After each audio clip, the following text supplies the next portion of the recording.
The dreamers, Paris 1968, जहाँ ज्यादातर student वहाँ होने वाले इनकलाब को लीड करने में लगे होते हैं। वहाँ एक फ्रांसीसी शायर के जुड़वा बेटा और बेटी अपनी ही मस्ती में जिंदगी गुजार रहे होते हैं। बेटे का नाम थियो और बेटी का नाम इजाबेला होता है। तभी उनकी मुलाकात कैलिफोर्निया से आए हुए एक लड़के मैथ्यू से होती है और उनकी मुलाकात क्या क्या रंग दिखाती है आगे जाकर देखते हैं। फिल्म स्टार्ट होती है तो हमारा मेन कैरेक्टर मैथ्यू दिखाई देता है। ये मैथ्यू ही है जो हमें पूरी स्टोरी सुना रहा है। मैथ्यू अपनी तालीम मुकम्मल करने के लिए अमेरिका से पेरिस आ जाता है। मैथ्यू को फिल्में बहुत पसंद हैं और उसने बहुत सारी फिल्में देखी हुई हैं। इसकी फिल्मों में दिलचस्पी की वजह से ही इजाबेला और थियो दोनों इनसे मिलता है। सब लोग सिनेमा घर के बाहर खड़े होते हैं तो इसी जगह पर मैथ्यू भी आ जाता है। गेट के पास इजाबेला मौजूद होती है। मैथ्यू जब वहाँ पहुँचता है तो वो इससे बातें करने लग जाती है। वो कहती है कि मैं अक्सर तुम्हें यहाँ देखती हूँ मगर तुम हमेशा अकेले ही होते हो। तो मैथ्यू कहता है वो अमेरिका से आया है इसलिए इसका यहाँ कोई दोस्त नहीं है। इजाबेला अपने भाई थियो से मैथ्यू को मिलवाती है। वो थोड़ी देर फिल्म के बारे में बातें करते हैं। फिर वहाँ पुलिस आ जाती है और ये सब लोग वहाँ से भाग जाते हैं। देर तक अलग अलग चीजों के बारे में बातें करते हैं। मैथ्यू जब घर पहुँचता है तो अपनी माँ को खत लिखता है कि वो बहुत ही खुश है और उसके वहाँ दोस्त भी बन चुके हैं। जब वो सुबह उठता है तो उसे थियो की कॉल आती है। थियो उसे आज रात डिनर के लिए अपने घर बुलाता है। मैथ्यू शाम को उनके घर पहुँच जाता है। जब वो उनके घर पहुंचता है तो वो देखता है कि उनका घर बहुत बड़ा है। इजाबेला फिर मैथ्यू को अपनी माँ से मिलवाने ले जाती है और माँ को पता ही नहीं होता कि मैथ्यू डिनर के लिए आने वाला है। माँ से मुलाकात के बाद इजाबेला उसे अपने फादर से मिलवाने ले जाती है। उसका बाप एक बड़ा शायर होता है। असल में इनके वालिदैन इस घर में नहीं रहते, वो हर जगह घूमते रहते हैं। इस घर में इजाबेला और थियो दोनों रहते हैं। फिर सुबह इजाबेला का बाप उनके लिए एक चेक लिखता है। वो फिर चले जाते हैं। उनके जाने के बाद इजाबेला मैथ्यू को एक किस करती है और मैथ्यू को आज रात उनके घर ही रुकने का कहती है और वो वही रुक जाता है। जब थियो और मैथ्यू बातें करते हैं तो हमें पता चलता है कि इन दोनों में बहुत सी चीजें कॉमन हैं। रात को जब वो टॉयलेट जाने के लिए उठता है तो वो थियो के रूम में जाकर देखता है तो वहाँ इजाबेला और थियो एक ही बेड पर न्यूड सोए होते हैं। मैथ्यू को ये बात बहुत ही अजीब लगती है। सुबह जब मैथ्यू वॉशरूम में ब्रश कर रहा होता है तो इजाबेला उसके पास आती है और उसे होंठों पर हाथ फेर कर कहती है कि तुम्हारे होंठ बहुत ही प्यारे हैं। यहाँ पर थियो से कहता है तुम अकेले रहते हो, अगर तुम चाहो तो हमारे साथ आकर रह सकते हो, इस तरह हम अच्छे दोस्त बन सकते हैं। मैथ्यू उनसे कहता है कि इससे तुम दोनों को कोई प्रॉब्लम नहीं होगी। तो इजाबेला कहती है कि असल में ये मेरा आइडिया था। थियो और इजाबेला खुद को एक ही समझते हैं। जब ये पैदा हुए थे तो एक दूसरे से जुड़े हुए थे,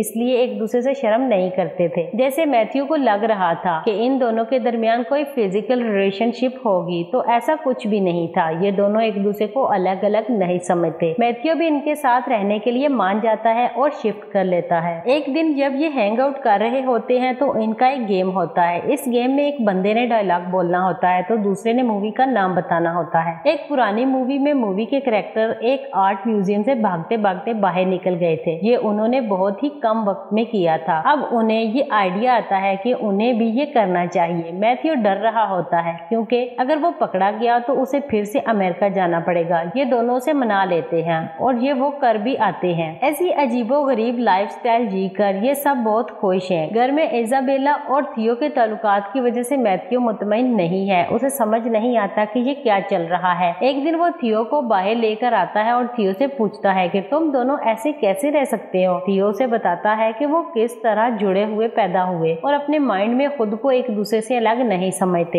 एक दिन वो हैंग आउट कर रहे होते हैं और एक गेम खेल रहे होते हैं। इस बार थियो एक मूवी का सीन करके दिखाता है। मैथ्यू और इजाबेला उसे पहचान नहीं पाते। थियो अब उन्हें कहता है कि तुम बैड हार गए हो, इसलिए आप दोनों को उसके सामने इंटीमेट होना पड़ेगा। मैथ्यू ये सुनकर डर जाता है। वो कहता है प्लीज मुझे इसमें शामिल मत करो। इजाबेला अपने कपड़े उतारना शुरू कर देती है। मैथ्यू ये सब करना नहीं चाहता इसलिए वहाँ से भाग जाता है मगर थियो उसे पकड़ लाता है। फिर मैथ्यू और इजाबेला इंटीमेट हो जाते हैं। थियो ये सब देख रहा होता है। इसके बाद मैथ्यू और इजाबेला अपने रिलेशनशिप को जारी रखते हैं। एक दिन मैथ्यू इजाबेला से कहता है कि तुम और थियो ऐसे क्यों हो। तो वो कहती है बचपन से हम एक दूसरे से प्यार करते हैं। मैथ्यू कहता है अगर ये सब चीजें तुम्हारे फादर को पता चल गई तो तुम क्या करोगी। तो इजाबेला कहती है मैं मर जाऊंगी। एक दिन सब इकट्ठे बातें कर रहे होते हैं तो मैथ्यू थियो से कहता है कि तुम दोनों एक दूसरे के बहुत करीब हो मगर फिर भी तुम दोनों ने मुझे अपना हिस्सा बना लिया है। तो थियो मैथ्यू से कहता है तुम हमको पसंद हो मगर कभी भी ये ना बोलना कि तुम हमारा हिस्सा हो, तुम हमारे दोस्त हो। थियो और इजाबेला बहुत महंगी जिंदगी गुजारते हैं, इसलिए बहुत खर्चा होता है उनके लिए। उनका बाप जो रकम छोड़कर गया था अब वो खत्म हो गई थी। अब तीनों पार्ट टाइम करके खर्चा पूरा करते हैं। इजाबेला और मैथ्यू में जो दोस्ती बढ़ रही है, इसलिए थियो अब जेलस है। एक दिन जब वो कॉलेज में होता है तो उसे एक लड़की मिलती है। ये दोनों अब डेट पर जाने वाले हैं। एक दिन ये सब बाथरूम में गड्ढे नहा रहे होते हैं। थियो और मैथ्यू बात करते हैं। थियो अमेरिकन सोल्जर के बारे में बात करता है तो दोनों में बहस हो जाती है और इजाबेला उनको आकर रोकी है और मैथ्यू से कहती है, क्या तुम हम दोनों से प्यार करते हो और इसका कोई प्रूफ दे सकते हो? मैथ्यू कहता है कि मुझे कैसा प्रूफ देना पड़ेगा? इजाबेला कहती है, हमें अपनी नाक के बाल काटने दो। मैथ्यू को गुस्सा आ जाता है। वो कहता है, ये सब गलत है, तुम बच्चों की तरह ये सब करते हो, तुम्हें कभी न कभी तो बड़ा होना पड़ेगा। वो इजाबेला से कहता है, तुम्हें तो कुछ भी पता नहीं, तुम्हारा कोई बॉयफ्रेंड नहीं, इसलिए तुम अभी तक डेट पर नहीं गई। थियो तुम्हें जो कहता है तुम वही करती हो। फिर एक दिन मैथ्यू इजाबेला को डेट पर लेकर जाता है। फिर दोनों घर आते हैं तो थियो एक लड़की के साथ होता है। उनकी आवाजें सुनकर इजाबेला डिस्टर्ब हो जाती है और रोने लगती है। थियो और मैथ्यू ड्रिंक कर रहे होते हैं तो इजाबेला आ जाती है और उन दोनों को लेकर हॉल में आ जाती है। वहाँ एक टेंट बना हुआ था। इजाबेला और थियो बचपन में ऐसा टेंट बनाकर सोते थे और अब वो तीनों इसमें सोने के लिए लेट जाते हैं। सुबह हम देखते हैं कि उनके वालिदैन घर में आए होते हैं। वो तीनों को टेंट में देखते हैं तो समझ जाते हैं कि यहाँ क्या चल रहा होगा। उनके फादर को बहुत बुरा लगता है। फादर चेक लिखकर वहाँ से चले जाते हैं। दिन को इजाबेला उठती है तो चेक देखकर समझ जाती है कि वालिदैन आए थे। अब वो उनका सामना नहीं कर सकती थी। वो फैसला करती है कि उसे मर जाना चाहिए। वो गैस को खोल देती है। नीचे इनकलाबी दंगे हो रहे हैं। एक पत्थर आकर उनकी खिड़की को लगता है और शीशा टूट जाता है। मैथ्यू और थियो भी जाग जाते हैं और सब नीचे आ जाते हैं। आगे पुलिस खड़ी है और इन सब को रोकने की कोशिश कर रही है। थियो सोचता है अगर इस क्राउड को वो ब्रेक करना चाहता है तो वायलेंस को चूज करेगा। वो आगे बढ़कर पत्थर मारना शुरू कर देता है। मैथ्यू उसे रोकना चाहता है मगर वो उसे रोक नहीं पाता। थियो के साथ इजाबेला भी आगे बढ़ती है। मैथ्यू इसमें हिस्सा नहीं लेना चाहता, इसलिए वहाँ से भाग जाता है। पुलिस फिर चार्ज करती है और सब लोग भागने लगते हैं। यहीं पर मूवी एंड हो जाती है। अब एंडिंग क्या हुई इसके बारे में हम बात करते हैं। इजाबेला और थियो जब पैदा हुए थे तो एक दूसरे से जुड़े हुए थे। इनमें बहुत अटैचमेंट थी, कभी भी एक दूसरे को अलग नहीं मानते थे।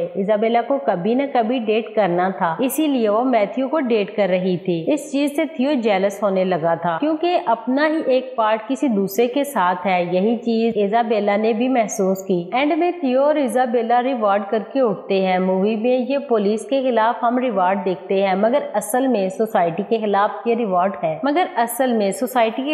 रिवॉर्ड है। मैथ्यू ये सब नहीं करना चाहता, इसलिए वो इनकी जिंदगी से निकल जाता है। मैं फिर एक बार क्लियर करना चाहती हूँ, इन दोनों के दरमियान कुछ भी फिजिकल रिलेशनशिप नहीं थी। वीडियो अच्छी लगे तो लाइक जरूर कीजिएगा। Thank you.